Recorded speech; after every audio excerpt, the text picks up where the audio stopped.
Hey guys, welcome back to the channel.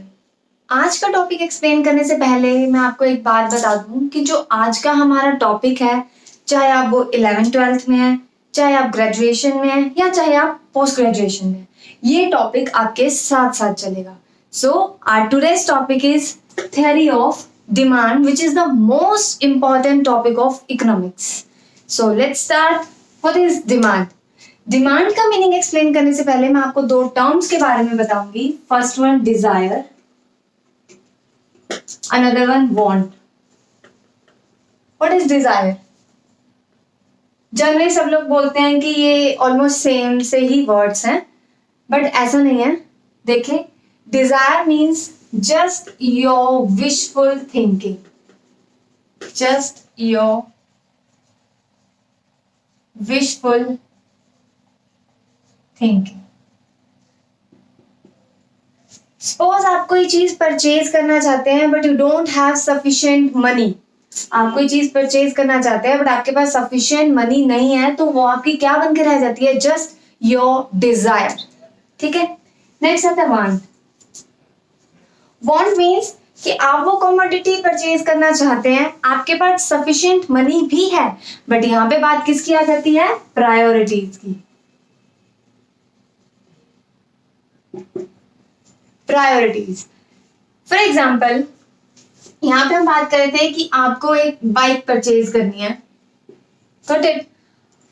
और यहाँ पे तो हमने ये सोच लिया कि आपके पास सफिशिएंट मनी ही नहीं है, तो इट्स जस्ट योर डिजायर। अब जब हम वांट की बात करते हैं तो हम ये कह रहे हैं कि आपके पास सफिशिएंट मनी है, बट आप उस कमोडिटी को परचेज क्यों नहीं कर सकते? Just because of desire, just because of your priorities. For example, आपको स्कूल की फी पे करनी है, ठीक है, और आपको बाइक परचेज करनी है, तो आपके लिए प्रायोरिटी क्या रहेगा? स्कूल की फी पे करना। तो आप जो चीज खरीदना चाहते थे, जिस चीज की आपको डिजायर थी, सफिशिएंट मनी होने के बावजूद भी आप नहीं खरीद सके, तो वो क्या है? आपकी वांट। ठीक है। तो डिमांड क्या है? Demand means desire to purchase a commodity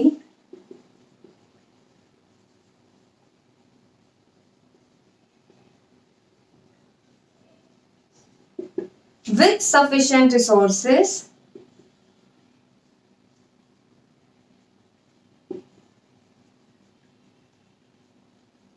and willingness to spend.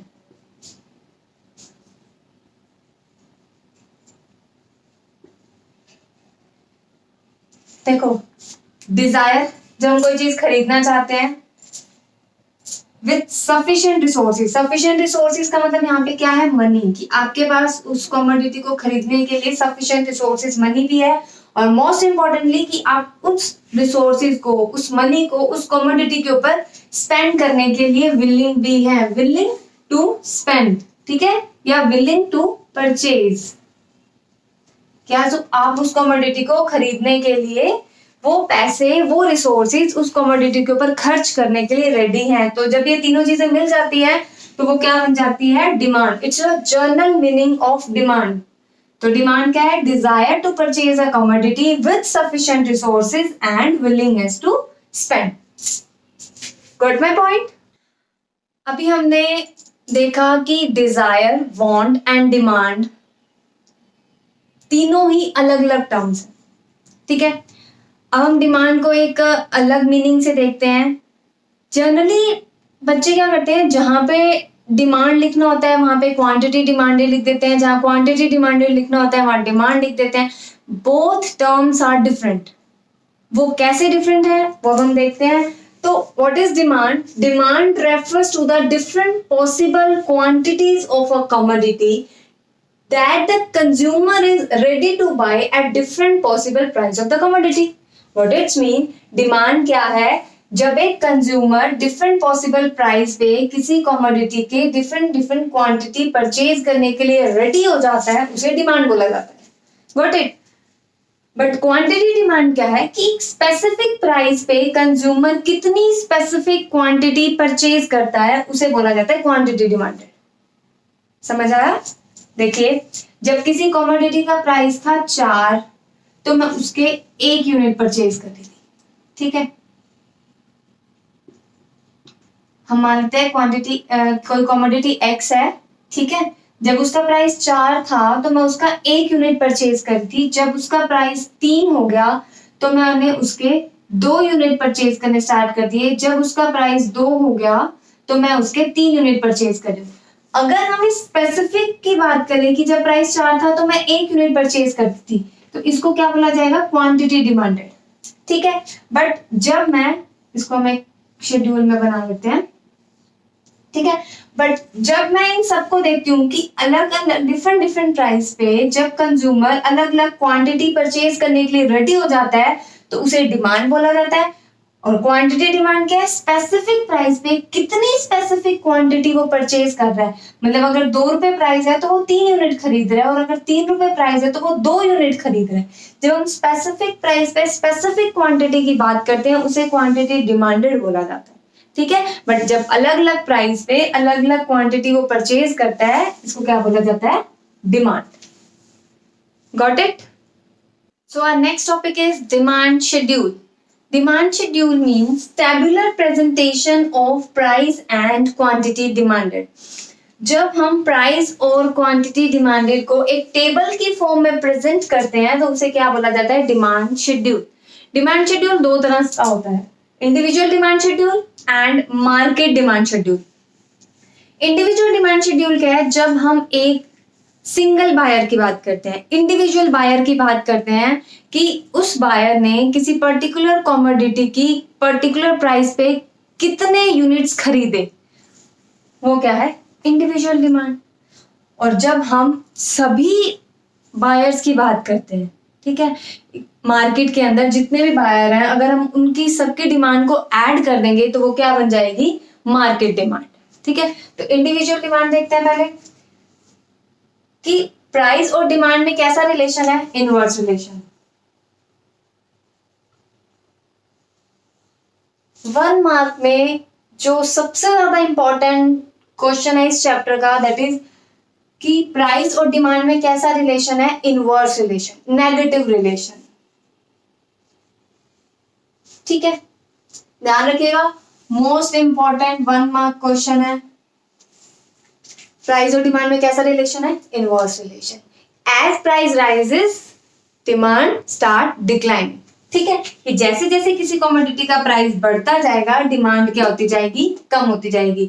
General behaviour है, हम भी यही करते हैं, जब मार्केट के अंदर सेल लगती है, डिस्काउंट लगता है तो हम उस कमोडिटी के ज्यादा यूनिट परचेज करते हैं, ठीक है। वही बात यहाँ पे है कि जब किसी कमोडिटी का प्राइस 1 था, वो सिंगल बायर था, ठीक है, तो वो कितने यूनिट परचेज कर रहा था, 4। जब प्राइस 2 हो गया उसने 3 यूनिट परचेज करने स्टार्ट कर दिए।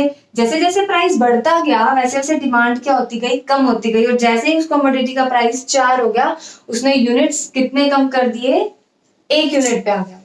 Got it? तो ये जो टेबुलर प्रेजेंटेशन है या जो इंडिविजुअल डिमांड शेड्यूल है, ये हमें क्या प्रेजेंट कर रहा है कि प्राइस और क्वांटिटी के अंदर कैसा रिलेशन है, इनवर्स रिलेशन।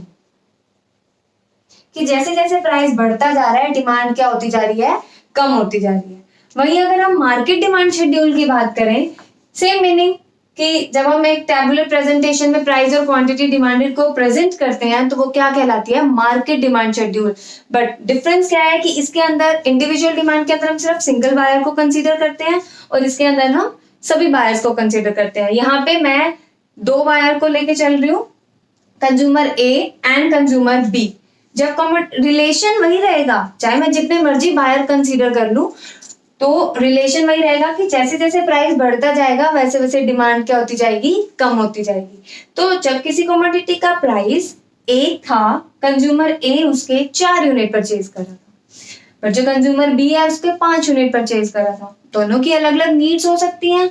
जो कंज्यूमर बी है क्या पता वो उस कमोडिटी के ज्यादा यूनिट्स कंज्यूम करता हो, ठीक है। तो अब ये है कि जब प्राइस 1 था, कंज्यूमर ए 4 यूनिट परचेज कर रहा था और कंज्यूमर बी 5 यूनिट परचेज कर रहा था। पर जैसे ही प्राइस बढ़ा, प्राइस 1 से बढ़ के 2 हुआ तो कंज्यूमर ए ने उसके 3 यूनिट परचेज किए और कंज्यूमर बी ने उसके 4 यूनिट परचेज किए। दोनों के यूनिट परचेज करने में डिफरेंस है, बट दोनों का बिहेवियर क्या है परचेज को लेके सेम है कि जैसे ही प्राइस बढ़ा कमोडिटी का, दोनों ने क्या कर दी, अपनी जो डिमांड थी वो कम कर दी। तो जैसे ही जैसे प्राइस बढ़ता गया, 1 से 2, 2 से 3, 3 से 4 होता गया, वैसे वैसे दोनों कंज्यूमर ने जो डिमांड है वो क्या कर दी, कम कर दी।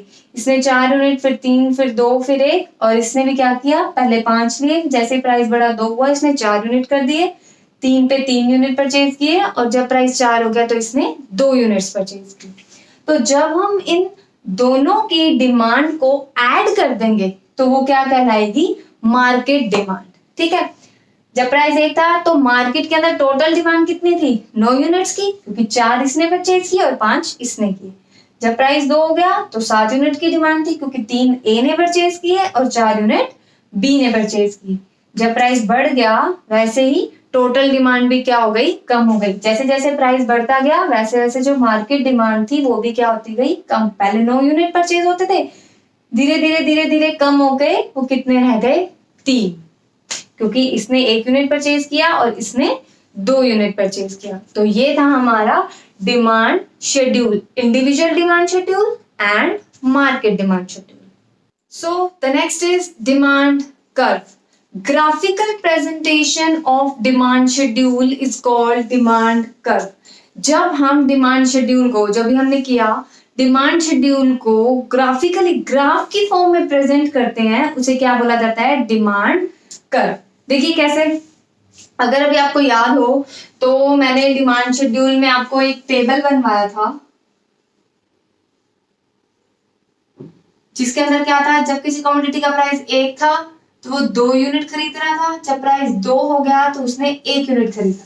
इस तरह का कुछ टेबल बनाया था हमने, कि जिसके अंदर प्राइस और डिमांड का क्या रिलेशन दिखाया जा रहा था, इनवर्स रिलेशन, कि जैसे जैसे प्राइस बढ़ रहा था डिमांड क्या होती जा रही थी, कम होती जा रही थी।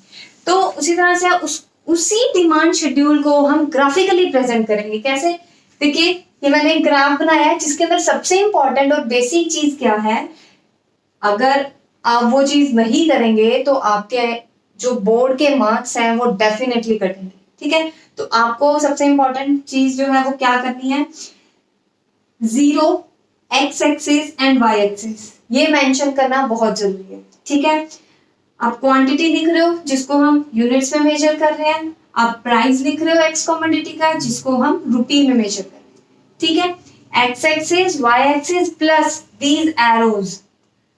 ठीक है, ये एरोज क्या होते हैं, जो लिमिट डिसाइड करते हैं हमारी इस लाइन की, एक्स एक्सिस और वाई एक्सिस की।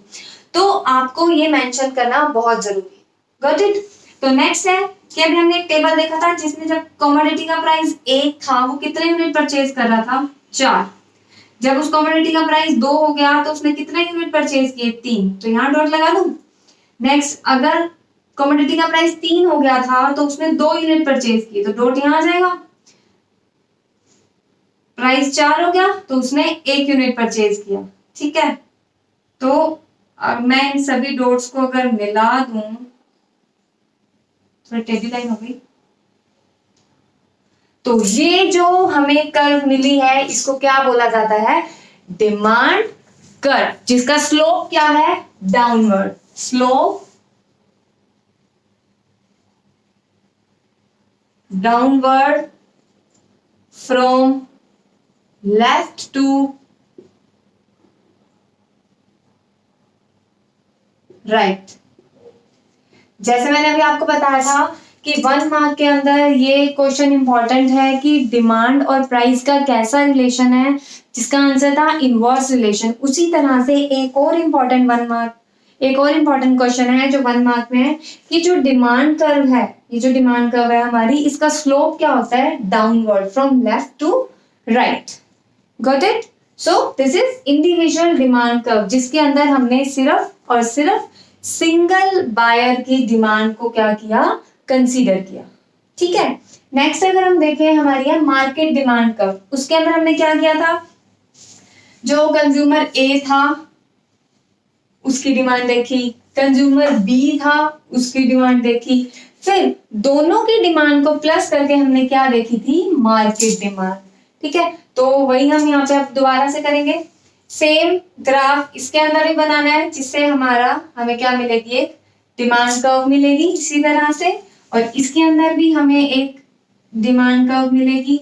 इसका स्लोप क्या होगा, डाउनवर्ड। और जब हम इन दोनों की डिमांड को, जैसे हमने प्लस किया था, अगर आप लोगों को याद हो, दोबारा से बना लेते हैं। प्राइस 1 2 3, कंज्यूमर ए की डिमांड की बात करूं तो 3 2 1, बी की बात करूं 4 3 2। तो जो ये ग्राफ है, जो थर्ड ग्राफ है, इसके अंदर हमें कंज्यूमर ए और कंज्यूमर बी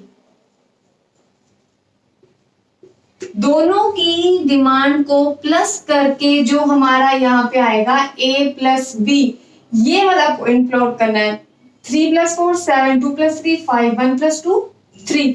सो ये प्राइस जो होगा वो हमारा वाई एक्सिस पे है, और जो ये हमारी मार्केट डिमांड है, ठीक है, वो हमारी कहाँ होगी, एक्स एक्सिस पे। Got it. तो इसी तरह से अगर हम ये सारे पॉइंट्स प्लॉट करेंगे, ये पॉइंट्स जो है मैंने जो आपको प्रीवियस डिमांड शेड्यूल के अंदर बताया था टेबल, उसके अकॉर्डिंग है, तो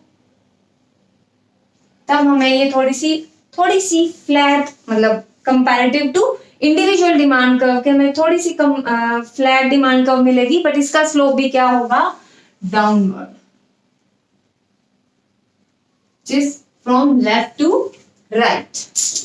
सो ये है हमारा individual demand curve and market demand curve, जो हमें क्या शो करता है कि प्राइस और डिमांड के इनवर्स रिलेशन की वजह से इनका स्लोप क्या होता है, डाउनवर्ड।